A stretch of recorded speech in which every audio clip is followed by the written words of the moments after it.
Today, I'm going to tell you a story that most people have never heard before. It's the story of an empire that ruled for more than 600 years, an empire that stretched across 3 continents: Europe, Asia, and Africa. It was an empire of sultans and warriors, grand palaces and fierce battles, betrayal and loyalty, love and blood. This is the true story of the Ottoman Empire. You don't need to be a history expert to enjoy this story. You don't even need perfect English.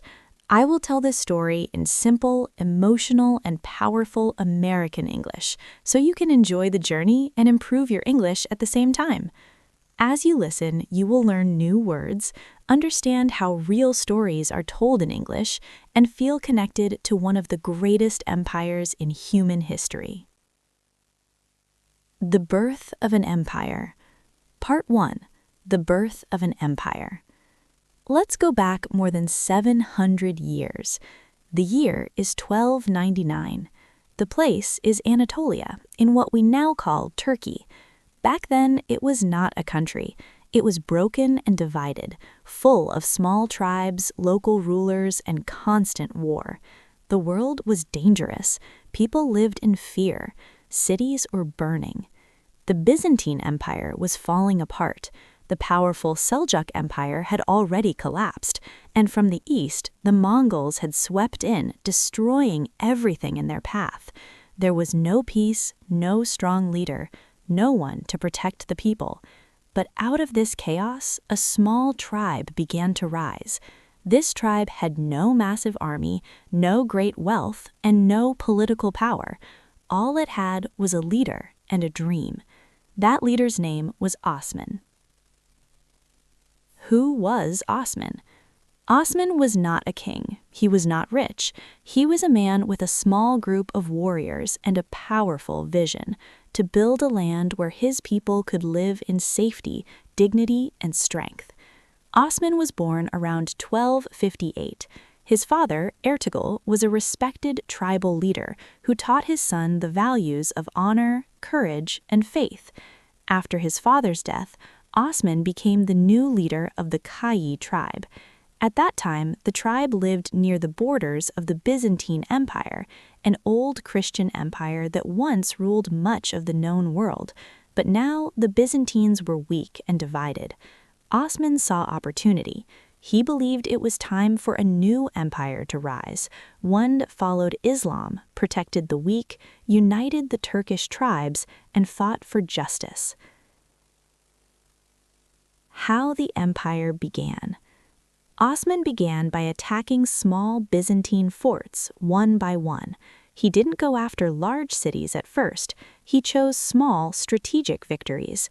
With every win, more people joined him: warriors, farmers, and believers. They followed Osman not for gold, but for purpose. Many believed he was chosen by God to lead a new era. Osman did not call himself a king. He called himself a bey, a leader of the people. Slowly, the world began to notice. Osman's small tribe grew stronger. Other tribes joined him, and in 1299, Osman made the most important decision of his life. He declared independence. He said, "We are not under the Seljuks. We are not under the Mongols. We are our own state. This land is ours." That moment marked the birth of the Ottoman Empire, a name that came from Osman himself. Osman became Ottoman in Western pronunciation. Why this moment matters. This moment is important because it shows how a small tribe became an empire, not through wealth or powerful weapons, but through vision, unity, and faith. Osman did not live long enough to see how great the empire would become, but his dream did not die with him. His son, Orhan, carried that dream forward. The expansion from a tribe to a kingdom. After Osman died, his son Orhan became the new leader. Orhan was not just a warrior, he was a builder, a dreamer, a kingmaker. He looked at the land his father had started and said, "This is not enough. We must go further. We must become an empire that the world will never forget." The first big dream of Orhan was to capture a strong, rich city, something more than small forts. He saw the perfect place, Borsa, a beautiful and powerful city held by the Byzantines. It had strong walls, it had wealth, and it was a center of trade. But Orhan didn't rush. He surrounded the city for years. He slowly cut the supply lines. He made smart alliances. He waited like a hunter in the dark. And finally, in 1326, Bursa fell. That victory changed everything. Bursa became the first real capital of the Ottoman Empire. It was no longer just a tribe, it was now a kingdom with a capital city, with money, with power. In Bursa, Orhan built mosques, schools, markets, and palaces. He wanted the world to see, we are not just fighters, we are builders of a new world. To grow bigger, Orhan knew he needed more than just soldiers. He created a system, a structure that made the Ottomans stronger than any tribe before. 1. A powerful army.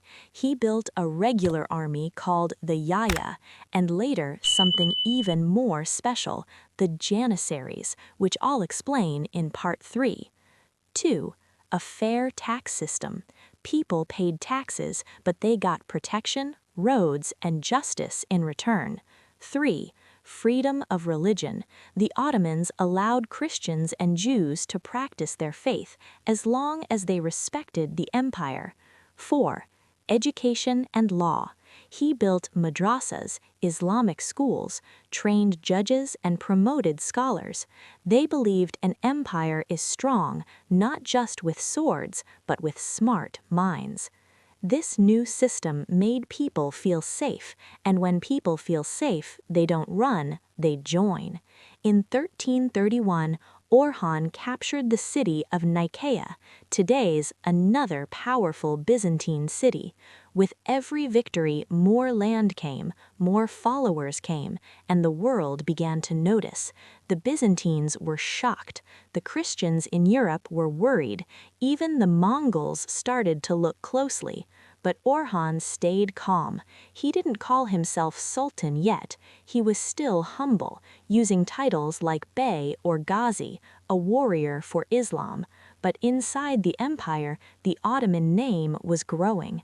People began to say, maybe these are the leaders we've been waiting for. Here's something you wouldn't expect.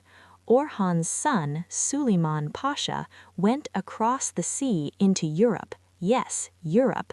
The Ottomans, who had started as a small tribe, were now crossing into Thrace, today's part of Greece and Bulgaria.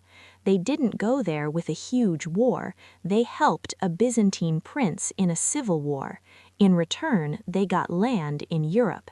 It was a quiet step, a soft step, but it was the beginning of Ottoman expansion into Europe, a moment that would one day change all of world history. Orhan legacy. Orhan ruled for about 35 years. When he died, he left behind a powerful capital, a strong army, a growing empire, a system of law and respect, and land in both Asia and Europe. From his father Osman's dream, he built something real, stable, ready for greatness. But the next generation would do something even bigger, something the world would never forget. The Rise of the Sultanate. Part 3. The Rise of the Sultanate. Orhan was gone, but the empire he built was just getting started. Now the Ottomans had a strong city, Bursa, a system of taxes and laws, land in both Asia and Europe, and the respect of thousands of people. But what they needed now was a true sultan, someone who would not just protect the empire, but take it to the next level. Meet Murad Tai, the first true sultan. The son of Orhan was named Murad. He was not loud, not angry, not flashy. He was patient, intelligent, strategic, but when it came to power, he was stronger than anyone imagined. In 1362, Murad became the ruler of the Ottoman Empire, but he didn't just call himself bey or prince like his father and grandfather. He gave himself a new name, Sultan, a word that meant ruler with both worldly and spiritual power. This was a bold step. It meant that the Ottomans were no longer just a tribe, no longer just a small state. Now they were a royal empire. Murad saw that Bursa was too far from Europe. The Ottomans had already started entering European lands, so he captured a new city, a powerful one, Edria, also known as Adrianopolis. It was once a proud Byzantine city. Now it became the second capital of the Ottoman Empire and the first capital inside Europe. From here, the Ottomans could expand further into Greece, Bulgaria, Serbia, and beyond. Edria was beautiful. Big mosques, busy markets, soldiers everywhere, and a symbol of the new Ottoman power. But Murad didn't stop at cities. He knew an empire could only grow with a fearless army, so he created one of the most powerful and most feared military forces in history, the Janissaries. These were not regular soldiers. They were trained from childhood, disciplined, loyal, obedient. They followed only one master, the Sultan. How were they trained? They were often Christian boys from conquered lands, taken as children, raised in Islamic culture, and trained in fighting, leadership, and loyalty. This system was called the Dev Shirme. Some people today criticize this system, but back then it made the empire stronger and gave these boys education, training, power, a chance to rise to the highest positions in the empire. The Janissaries were elite, no marriage, no private property. Their life was the empire. They became the heart of Ottoman military power for centuries, and because of them, the Ottomans now had something other empires didn't, an unstoppable army trained for victory, not for money, not for land, but for loyalty. The battles begin. Now Murad had a real empire. He had two capitals, Bursa and Edria, a system of taxes and laws, religious tolerance. Christians and Jews could live peacefully under Ottoman rule, and the Janissaries, his iron army. It was time to move forward. Murad looked at the map and saw an opportunity. The Balkan region, Greece, Bulgaria, Serbia, Albania, was weak and divided. Different kings, small armies, too much fighting among themselves. Murad moved quickly. He captured Plovdiv, Sofia, Nice, and many other cities, one after another. People were shocked. Who are these Turks, they asked. How are they taking over everything? But the answer was simple: discipline, unity, purpose. The Europeans tried to resist. They formed alliances. They asked for help from Hungary, Venice, even the Pope in Rome. But Murad's army was too fast, too smart, too strong. In 1389, a major event changed everything. The Battle of Kosovo. History. The Battle of Kosovo. On one side, the Ottoman Empire, led by Murad. On the other side, a large Christian army led by Prince Lazar of Serbia. It was a bloody and violent war. Thousands died. The ground was red. No one knew who would win. But in the end, the Ottomans won.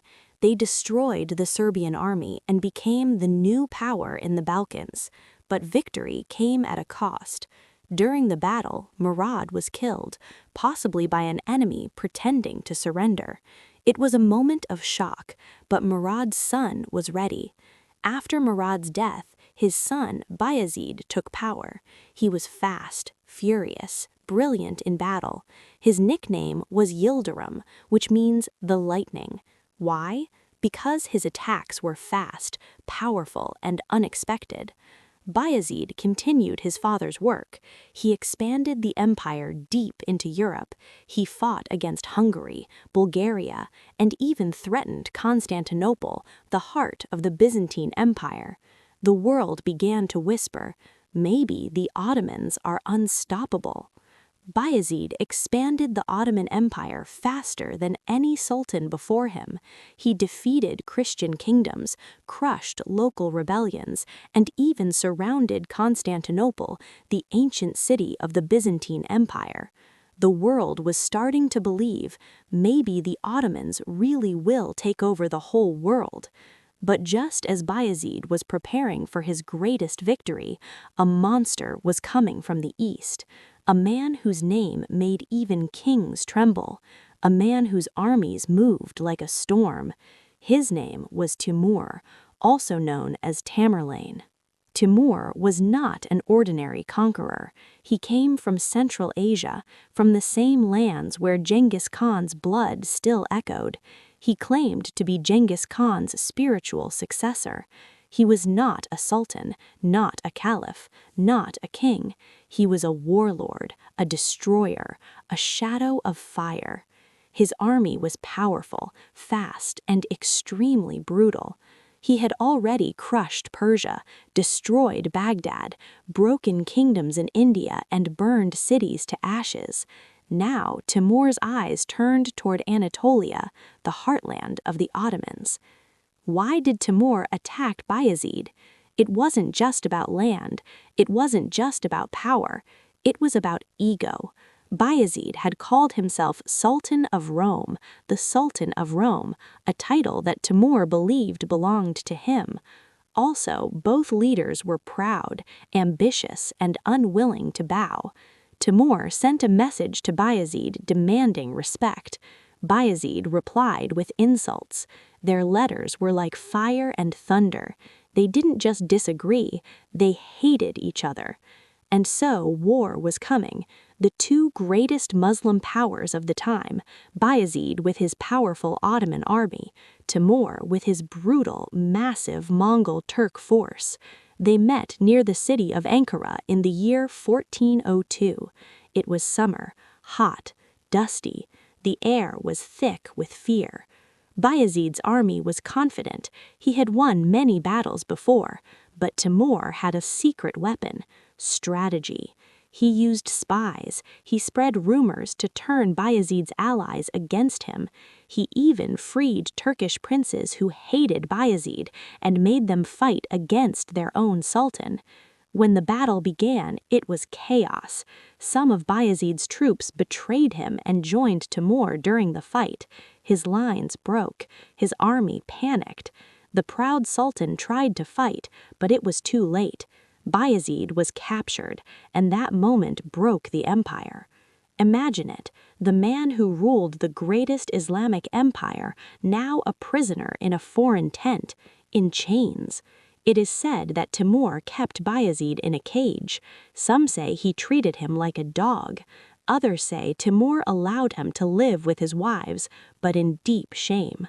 The truth is debated, but one thing is clear.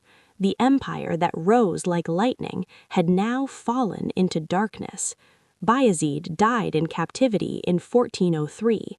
Some say it was suicide, others say it was grief. But what mattered more was what happened next. Bayezid had many sons, but he never chose a clear heir. So, after his death, his sons began to fight each other for the throne. This period, from 1403 to 1413, is called the Ottoman Interregnum. It means time between kings. It was a civil war, a brother against brother, each one claiming to be the rightful sultan. This was the most dangerous time in Ottoman history. If they failed now, the entire empire would be lost forever. Enemies from Europe attacked Ottoman lands. Christian kingdoms took back cities. The empire became weak, confused, and broken. But after 10 years of chaos, one brother rose above the rest. The son who finally took control was Mehmet, the son of Bayezid. He was not just a fighter, he was a healer. He brought the empire back together. He defeated his brothers, stopped European invasions, rebuilt broken cities, reorganized the army, restored the government. Mehmet, then, was not a conqueror like his father, but he was something more important, a saver of the empire. Without him, there would be no Ottoman Empire today. He ruled from 1413 to 1421 and died peacefully, leaving the empire stable again. But the world didn't know the real storm was still coming. The conquest of Constantinople. After Mehmed the Rebuilder died, the Ottoman Empire was alive again. But it was not yet complete. It was strong, it was respected, it ruled many cities. But one city still stood like a challenge, a city of ancient power, a city of dreams, a city that had survived attacks for more than 1,000 years. That city was Constantinople. Constantinople was the capital of the Byzantine Empire. It was one of the most famous cities in world history. Built by Emperor Constantine in the year 330 AD. For over 1,000 years, it was the center of the Christian Orthodox Church, the capital of the Eastern Roman Empire, a symbol of power, faith, and tradition. It had the strongest walls in the world, a deep moat, giant towers, and it was surrounded by water on 3 sides. Many empires had tried to conquer it. All had failed. And so to take this city was not just about war, it was about making history. After Mehmed I died, his son, Murad II, ruled for some time. He fought many battles and kept the empire stable. But the real fire came from Murad's son, Mehmed II. Mehmed was only 12 years old when he first became sultan. Too young, too inexperienced. So, after a few years, his father returned to rule again. But when Murad died in 1451, Mehmed became sultan again. Now 19 years old, he was no longer a child. He was focused, educated, strategic, and obsessed with one dream: to conquer Constantinople. Mehmed's advisors said, "It's impossible. Too many armies have failed. We will lose everything." Even Europe laughed. A 19-year-old boy against a 1,000-year-old city? But Mehmed didn't care. He had been studying the city since he was a child. He knew its weaknesses. He believed it was his destiny. He said, "Either I will conquer Constantinople or Constantinople will conquer me." Mehmed didn't just attack blindly. He began a plan that shocked the world. Built the biggest cannon the world had ever seen. It was designed by a Hungarian engineer named Urban. The cannon was so large it could only fire once every few hours, but it could break even the strongest walls. Built a fortress on the Bosphorus called Rumeli Hisarü. It stopped all ships from bringing help to Constantinople. It was a signal to the Byzantines, "We are coming." Collected an army of over 80,000 men, janissaries, cavalry, engineers, and builders. He had soldiers from many different lands. Built a naval fleet, ships to attack the city from the sea as well. Constantinople was surrounded by water, so he needed both land and sea power. The attack begins, April 6, 1453. Mehmed arrived at the city walls with his massive army. The Byzantine Emperor, Constantine XI, had less than 10,000 defenders. Still, they stood strong. The city's walls were thick, high, and legendary. The Byzantines believed God would protect them, but Mehmed was ready for war. For 7 long weeks, the Ottomans attacked the walls. The cannons kept firing. Ladders and towers were built to climb the walls. The ships attacked from the sea. The Byzantines used Greek fire, a special weapon to burn enemy ships, but the city would not fall. Days passed, weeks passed. Mehmed became more aggressive. He carried ships across land using logs and ropes to surprise the enemy from another side. Even his enemies said, "No one has ever done this before." But the walls still stood, until finally, May 29th, 1453. Before dawn, Mehmed gave one final order: "We attack all forces, all sides, now." The soldiers moved like thunder. The cannons broke part of the wall. The Janissaries stormed in. Screams, blood, smoke. After 53 days of non-stop fighting, the great city fell. The Byzantine Emperor Constantine XI died fighting like a warrior king. But the city was taken. When Constantinople fell, the world gasped. The city that had survived for over 1,100 years was now in the hands of a 21-year-old Muslim ruler. Mehmed II walked into the city with tears in his eyes. He went straight to the Hagia Sophia, the greatest church in the city. He stood in silence. Then he ordered it to be protected. He didn't destroy the churches. He didn't kill civilians. He declared, "From today, this city is ours, and it shall be called Istanbul." The people of the city were shocked. Many had feared the Ottomans, but Mehmed brought order. He gave protection to Christians and Jews, freedom of worship, new homes to those who had lost everything. He built mosques, libraries, schools, hospitals, palaces. He invited scholars, architects, and poets.